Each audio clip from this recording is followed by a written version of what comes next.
Zee TV Telangana news కి స్వాగతం. ఆదిలాబాద్ జిల్లా జైనద్ మండలంలోని కన్పమేడిగూడ రోడ్డు ప్రాథమిక పాఠశాలలో సుదీర్ఘకాలం విద్యార్థుల సర్వతోముఖాభివృద్ధికి కృషి చేసి బదిలీపై వెళ్లిన ఉపాధ్యాయుల బండోళ్ల భవానీ ఆనంద్, పెంటపర్తి ఊసన్న కన్నల భూమయ్యలను పూలగుచ్చాలతోటి శాలువాలు కప్పి సన్మానం చేశారు. స్వాగతం పలికి ఘనంగా వేడుకోలు కార్యక్రమాలు గ్రామస్తులు, విద్యార్థులు, ఉపాధ్యాయులు ఏర్పాటు చేశారు. ఈ సందర్భంగా ప్రాథమిక పాఠశాల ప్రధాన ఉపాధ్యాయులు కొనిగిల నారాయణ మాట్లాడుతూ, గత 9 సంవత్సరాలు కాన్పమేడిగూడ రోడ్డు పాఠశాలలోని క్రమశిక్షణాబద్ధంగా విధులు నిర్వహించిన బండోళ్ల భవానీ ఆనంద్, పెంటపర్తి ఊసన్న కన్నల భూమయ్య ఉపాధ్యాయులు అభినందనీయులని అన్నారు. విద్యార్థులకు ఆటపాటలతో బోధన ఎంతో రసవత్తరంగా బోధించేవారని అన్నారు. పాఠశాల అభివృద్ధికి విద్యార్థులు సర్వతోముఖాభివృద్ధి ధ్యేయంగా పనిచేశారని అన్నారు. ఇలాంటి ఉపాధ్యాయులు మా పాఠశాల నుండి బదిలీపై వెళ్లటం బాధగా ఉందని పేర్కొన్నారు. ఉద్యోగికి బదిలీ సహజ ప్రక్రియ అని అన్నారు. బదిలీపై వెళ్తున్న పాఠశాలను మరింత అభివృద్ధికి కృషి చేయాలని ఆశిస్తున్నానని సూచించారు.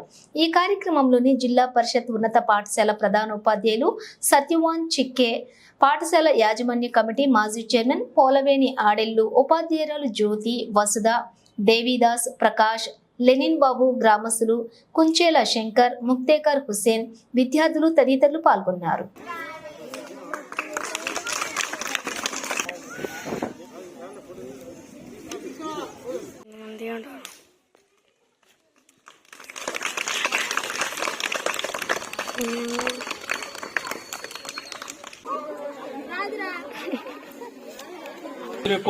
అడల్ గారికి, అదే సీనియర్ ఉపాధ్యాయులు సాయి ప్రకాష్ గారికి, అదే మా సొంత అన్నగా భావిస్తూ నన్ను ప్రేమపూర్వకంగా ఆశయంతో అయితేనేమి నన్ను అత్యంత అప్తుగా భావిస్తున్న హర్షత్ అన్న గారికి, మాజీ చైర్మన్ మన ముక్తి హుసేన్ సార్ గారికి, మా వసుధ మేడం గారికి, అదే మాదిరిగా జ్యోతి మేడం, మా మిత్రులు తలవడ మండలం నుండి గతంలో మేము కలిసి ఒకటే మండలి పనిచేసిన లేంబాబు సార్ గారికి, గ్రామంలో మమ్మల్ని ప్రత్యేక అభిమానిస్తూ మన ప్రియపూర్వక పలకరించే కుంచెల శంకరన్న గారికి, ముఖ్యంగా బదిలీపై వెళ్ళిపోయిన ఈరోజు సన్మాన గ్రహీతలు బండల భవనానంద సార్ గారికి, కన్నల భూమయ్య సార్ గారికి, అందరికీ నా పేరున వందనాలు. విద్యార్థులకు నా యొక్క ఆశీస్సులు.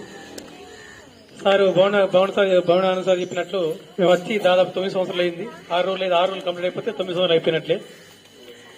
గతంలో కొంచెం నెమరు వేసుకున్నట్లయితే మేము కొత్తగా వచ్చిన ఫస్ట్ రోజు కావచ్చు, సెకండ్ రోజు ముక్తి హుసేన్ సార్ గారు, మన ముక్తి హుసేన్ వచ్చింది. ఆ రోజు మేము ఇక్కడ కూర్చొని ఉంటే వచ్చి మా పిల్లలకు మంచి చదువు చెప్తే చాలు, మంచిగా రాయాలా, కొంచెం క్రమశిక్షణగా తయారు చేసే బాధ్యత మీద ఉంది సార్, మేము నమ్ముతున్నామని చెప్పేసి ఆ రోజు నేను, భవన్ సారు, మిగతా వాళ్ళ టీం.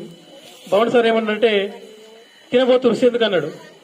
తినబోతు రుచి ఎందుకని ఒక మాట అన్నాడు. నేనన్నా సార్ గట్టి ఎందుకు అన్నారు మీరు, పోయిన తర్వాత గట్లన్నది సార్ అంటలకే, ఏం లేదు మనం చెప్తాం కదా, మనం ఎందుకు భయపడేది ఉంటుంది, మనము చెప్తాం కదా ఖచ్చితంగా అని చెప్పేసి ఆ రోజు బల్ల గుర్తినట్టు చెప్పిండు. అయితే సాధ్యమైనంత వరకు మేము 2010 కంటే ముందున్న పరిస్థితులు ఈ 2024 కూడా పరిస్థితులు చాలా మారినాయని మేము భావిస్తున్నాము. సాధ్యమైనంత వరకు మేము బాగానే కష్టపడ్డాం అని మేము భావిస్తున్నాము. ముఖ్యంగా నా వ్యక్తిగతంగా ఈ మేడిగూడలో నాకు మంచి పేరు వచ్చింది. నేను స్వేరోస్ నెట్వర్క్ లా ఒక ఆర్గనైజేషన్ లో నేను జిల్లా అధ్యక్షుడు పనిచేసినప్పుడు ఇదే ఊర్లో ఇక్కడ నేను డ్యూటీ చేసిన నేను చాలా నాకంటూ ఒక గుర్తింపు రావడానికి కూడా ఈ గ్రామం నాకు ప్రధాన పాత్ర వహిస్తుంది. ఎందుకంటే నేను ఏ కార్యక్రమం చేసినా కూడా చాలా ప్రోత్సహించేవాళ్ళు, గ్రామస్తులు అయితే మా సిబ్బంది అయితే ప్రోత్సహించేవాళ్ళు. ఏ కార్యక్రమం చేసినా కూడా నారాయణ సార్ అయితేనేమి, సత్యం సార్ అయితేనేమి, ఉషాన చెయ్యి, ఏం కాదు మేము ఉన్నాం, నువ్వు అరేంజ్మెంట్ చేసుకో, మేము వచ్చి మీకు సపోర్ట్ ఇస్తాం, మీకు సహకరిస్తాం అని చెప్పేసి చాలా కార్యక్రమాలు. ఇప్పుడు నా దగ్గర చిన్న ఆల్బమ్ ఉన్నది, నేను తెద్దాం అనుకున్నాను. నా వీలైనప్పుడు తప్పకుండా ప్రైమరీ స్కూల్ ఒకటి, హై స్కూల్ ఒకటి, ఎవరి ఆల్బమ్ కూడా తీసుకొచ్చే ప్రయత్నం చేస్తాను సార్. ఎందుకంటే